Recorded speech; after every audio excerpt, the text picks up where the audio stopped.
청취자님 환영합니다. 오늘도 쏟아지는 정보의 홍수 속에서 우리가 반드시 알아야 할 핵심 맥락을 짚어보는 심층 탐구 시간에 오신 것을 환영합니다. 네, 반갑습니다. 자, 이것부터 풀어보죠. 오늘 우리가 아주 깊게 파헤쳐볼 오늘의 딥다이브 자료는 그 2026년 3월 6일자 글로벌 시황 브리핑입니다. 네, 방대한 데이터가 담겨 있는 아주 흥미로운 자료죠. 맞습니다. 제가 이 자료를 처음 펼쳐보고 데이터의 엄청난 변동성에 꽤나 놀랐거든요. 국내외 증시부터 원자재, 암호화폐까지 그야말로 시장이 극단으로 치닫고 있는 모습이 곳곳에 기록되어 있더라고요. 그렇죠. 지금 시장 분위기가 딱 그렇습니다. 그래서 오늘의 미션은 명확합니다. 이 복잡하고 어지러운 롤러코스터 장세 속에서 단순한 소음을 걷어내고 청취자님의 투자 시각에 진정으로 영향을 미칠 진짜 신호를 찾아내는 겁니다. 좋은 접근이네요. 오늘 다룰 브리핑 자료는 현재 글로벌 자산 시장이 겪고 있는 극심한 심리적 불안, 그리고 그 모순을 아주 적나라하게 보여주는 텍스트거든요. 심리적 불안과 모순이요? 네, 단순히 어제 하루 어떤 지수가 몇 퍼센트 올랐다, 내렸다, 이렇게 숫자를 나열하는 건 사실 큰 의미가 없습니다. 네, 숫자는 매일 바뀌니까요. 맞아요. 우리가 오늘 집중해야 할 것은 시장이 보여준 극단적인 패닉과 그 직후에 나타난 폭발적인 회복, 그리고 그 이면에서 보이지 않는 손처럼 작용하고 있는 지정학적 요인들이 도대체 어떻게 하나의 시스템 안에서 맞물려 돌아가고 있는가, 이걸 파악하는 겁니다. 아, 전체적인 연결고리를 봐야 한다는 거군요. 네, 맞습니다. 숫자 이면에 숨겨진 흐름을 차분하게 읽어내는 작업이 그 어느 때보다 필요한 시점이죠. 그렇네요.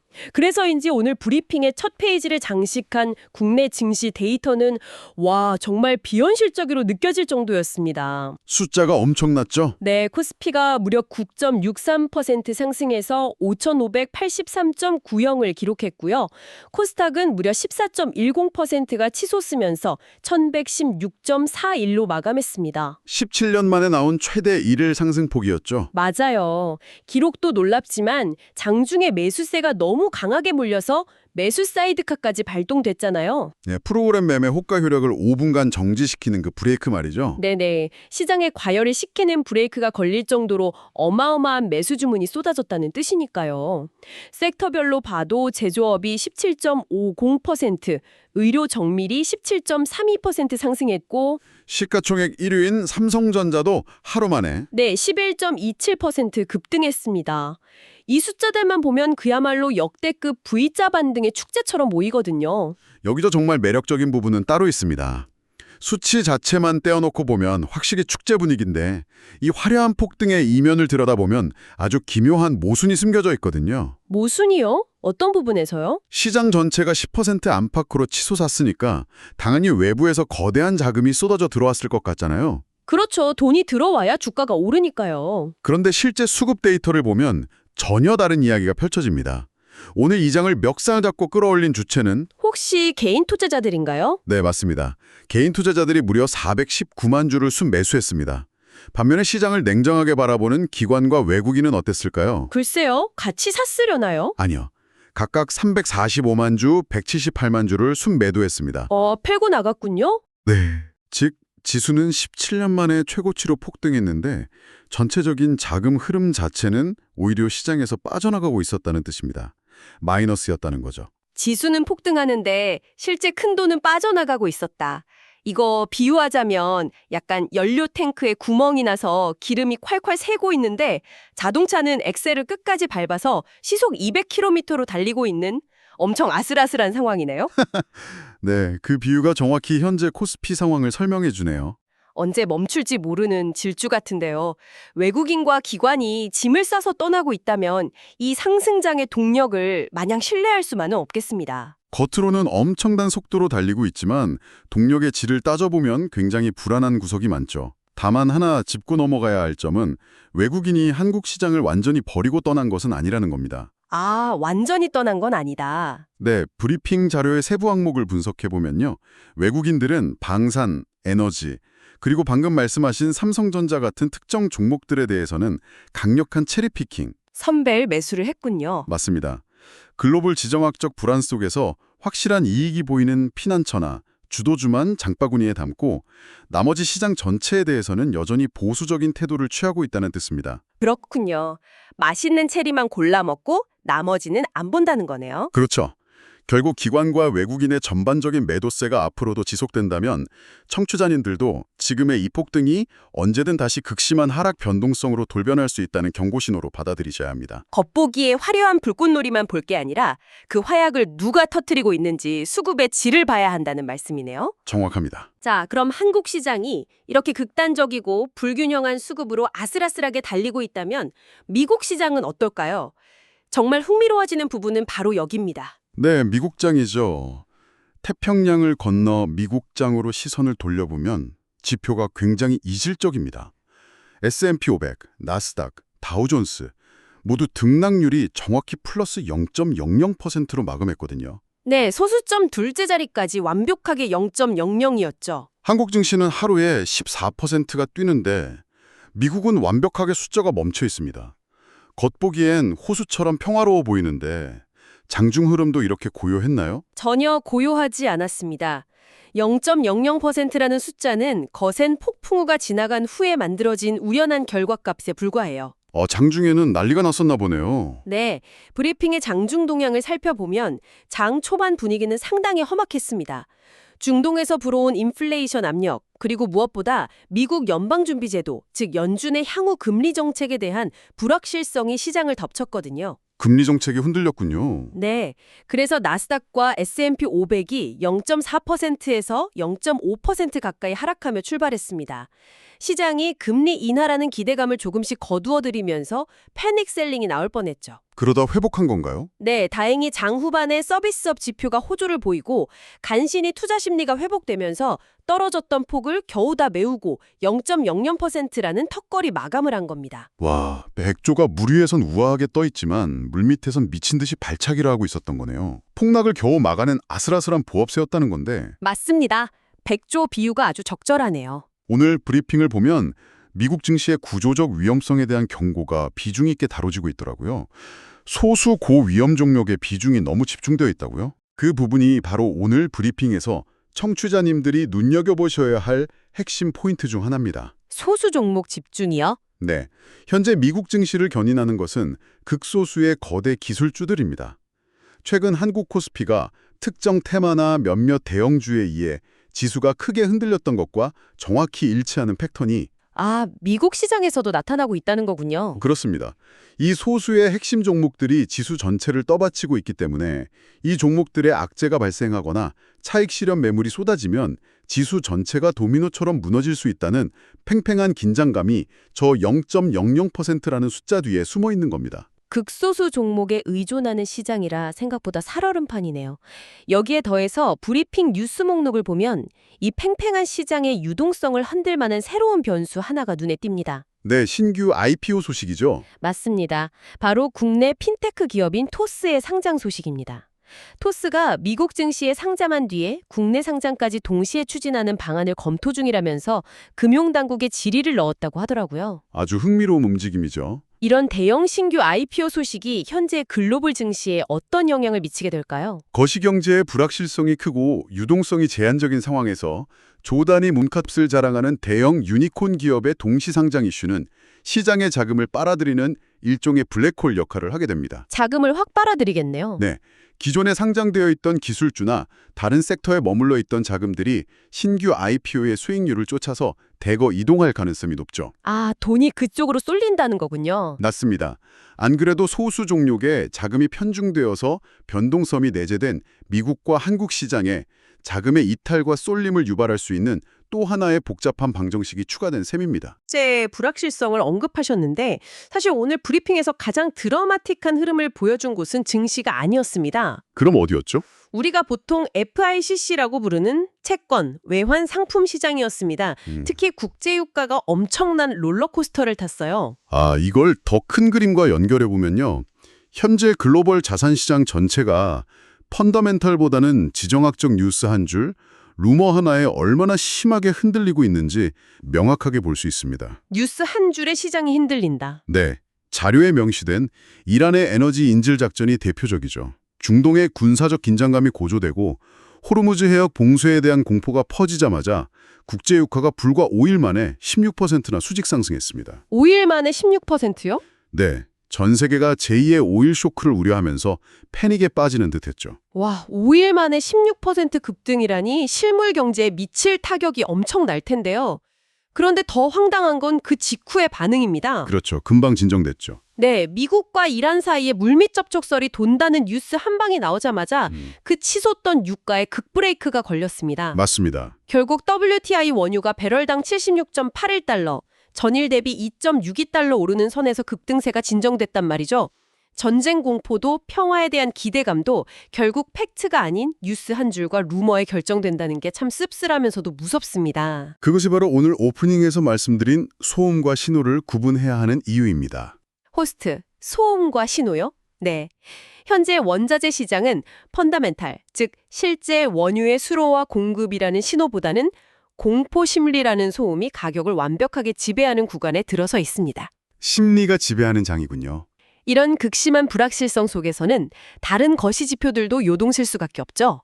연준의 FOMC가 매파적, 즉 금리 인하를 지연시키고 긴축을 유지하려는 기조를 보이면서 미국 10년물 국채 금리는 0.05%포인트, OBP가 올라서 4.094%를 기록했습니다. 국채 금리는 놀랐고 그럼 환율은 어떤가요? 반면에 원달러 환율은 달러 약세의 영향이 반영되면서 1,462.23원으로 5일을 떨어졌습니다. 지표들이 각자의 이유로 제각각 튀고 있는 상황인 거죠. 네, 지표들이 엇갈리는 가운데 제가 데이터표를 쭉 보다가 눈을 의심한 부분이 하나 있습니다. 어떤 부분이죠? 청취자님, 지금 XEU로 표기되는 금 가격과 비트코인 가격표가 데이터상 정확히 일치한다는 사실을 아시나요? 아, 그 부분 발견하셨군요. 네, 금은 18달러가 올라서 환산 기준으로 10만 3천 달러를 기록했고요. 비트코인은 무려 1240달러가 급등해서 똑같이 10만 3천 달러를 찍었습니다. 정말 흥미로운 수치죠. 세상에서 가장 오래된 실물 안전자산인 금, 그리고 변동성의 대명사이자 가장 현대적인 디지털 자산인 비트코인이 똑같은 숫자로 최고치를 찍고 있습니다. 네, 신기한 현상입니다. 서로 완전히 상극인 줄 알았던 두 자산이 이렇게 같은 궤적을 그리면서 치솟는 현상. 대체 기저에 어떤 심리가 깔려 있는 건가요? 아주 예리한 관찰입니다. 그 동기와 현상은 현재 시장의 거대한 자금을 움직이는 기관 투자자들의 심리를 가장 완벽하게 대변하는 지표거든요. 기관 투자자들의 심리요? 네.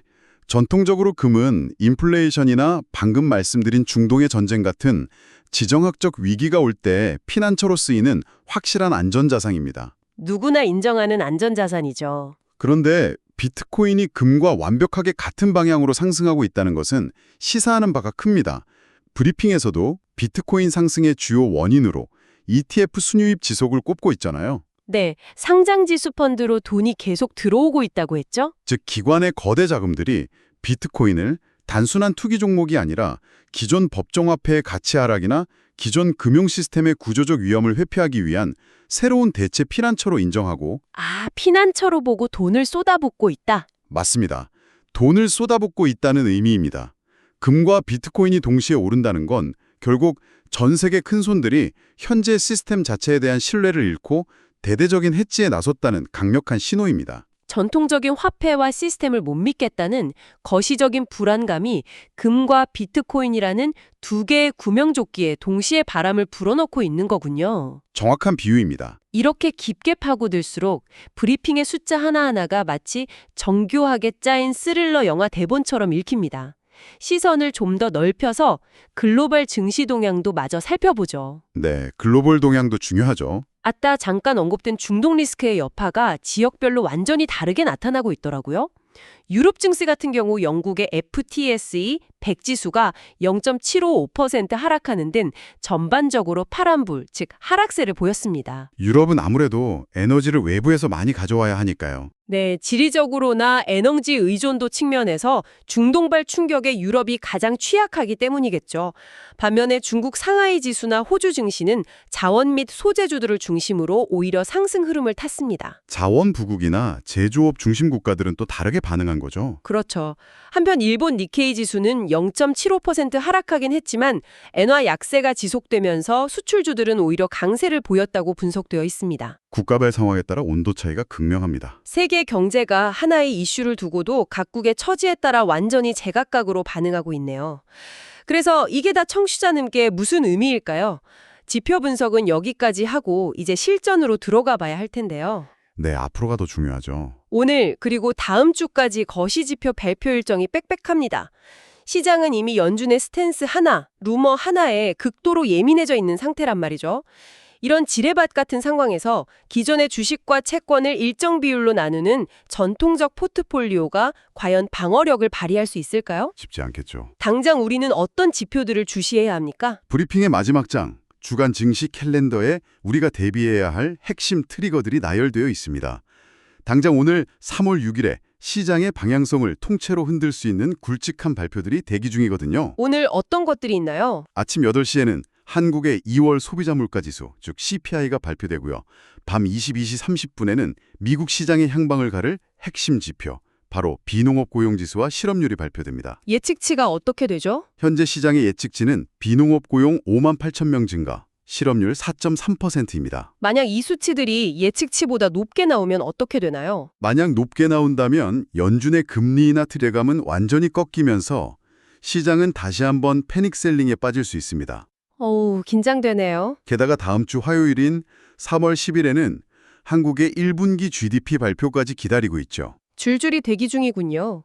그럼 아까 질문드린 전통적인 포트폴리오의 효용성은 어떻게 보시나요? 브리핑의 핵심 관전 포인트가 명확한 해답을 줍니다. 현재와 같은 복합 위기 장세에서는 무늬만 분산 투자는 더 이상 통하지 않습니다. 무늬만 분산 투자라는 건 어떤 의미죠? 단순히 여러 섹터의 주식을 나눠 담는 것을 말합니다. 이제는 시장의 충격과 완전히 다르게 움직일 수 있는 자산군의 배치가 필수적이에요. 완전히 다르게 움직이는 자산이요? 네, 금이나 비트코인처럼 제도권 밖의 시스템 리스크를 방어해주는 자산, 지정학적 충격에 대비한 원자재 현물 해치, 그리고 확실한 실적이 보장되는 방어형 주식, 이것들을 적절한 비율로 구축해야만 계저가 녹아내리는 것을 막을 수 있습니다. 정말 실전적인 조언이네요. 오늘 우리가 함께 파헤쳐본 2026년 3월 6일자 글로벌 시황 브리핑 자료는 그야말로 시장이 극단적인 공포와 탐욕 사이를 미친 듯이 오가고 있다는 것을 적나라하게 보여주었습니다. 네, 아주 생생한 현장이었죠. 하루 만에 14%가 치솟으며 역대급 폭등을 기록했지만 속빈강정 같았던 국내 증시.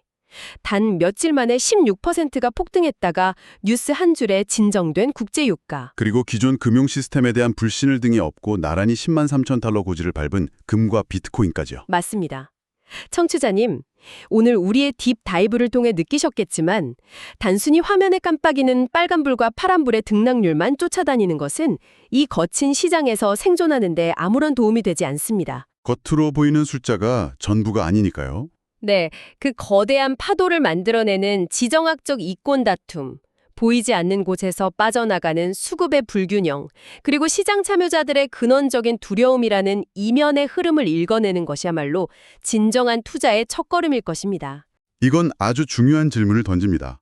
지식은 단순히 머릿속에 담아두거나 정보의 나열로 끝날 때보다 그 기저의 메커니즘을 명확히 이해하고 나의 실제 투자 전략에 적용할 때 비로소 진정한 가치를 지니거든요. 100% 동감합니다. 오늘 살펴본 방대한 데이터의 홍수 속에서도 눈앞의 숫자에 매몰되지 않고 이면의 신호를 찾기 위해 끝까지 비판적 사고를 유지하며 함께 해주신 청취자님의 통찰력은 이 변동성 장세를 헤쳐나가는 가장 강력한 무기가 될 것입니다. 훈훈한 마무리 감사합니다. 오늘 심층탐구 시간을 마무리하면서 청취자님께서 오늘 밤 혹은 내일 시장이 열리기 전 스스로 고민해 보실 만한 화두를 하나 던져드리고 싶습니다. 어떤 질문일지 기대되네요. 오늘 브리핑 자료에서 아주 묵직한 경고가 하나 있었죠. 현재 미국 시장이 극소수의 고위험 핵심 거대 기업들에 지나치게 의존하고 있다는 사실입니다. 네, 0.00% 뒤에 숨을 리스크였죠. 곰곰이 생각해 보십시오. 오늘 살펴본 것처럼 중동에서 벌어진 확인되지 않은 물밑 접촉 루머 단 하나만으로도 하루 만에 국제 유가가 요동치고 글로벌 자금이 출렁거렸습니다. 그렇다면 만약 그 세계 경제 전체의 지수를 홀로 멱살 잡고 떠받치고 있는 극소수의 미국 핵심 기업들의 예상치 못한 치명적인 외구 충격이나 규제 이슈가 가해진다면 도대체 어떤 일이 벌어질까요? 상상만 해도 아찔하네요. 지금 청취자님의 투자 포트폴리오는 진정으로 서로 다른 발전소에 나뉘어 분산되어 있습니까? 아니면 혹시 모양과 색깔만 다를 뿐 결국 단 하나의 메인 스위치, 그 소수의 핵심 종목들의 운명을 맡긴 채 불안한 전구들을 들고 계신 것은 아닐까요? 아주 뼈있는 질문입니다. 우리의 딥다이브는 언제나 세상의 수많은 소음 속에서 숨겨진 맥락을 쫓습니다. 다음 시간에도 청취자님의 지적 호기심을 깨워줄 또 다른 흥미롭고 깊이 있는 자료를 들고 다시 찾아오겠습니다. 계속해서 당연한 것들을 의심하고 탐구하십시오.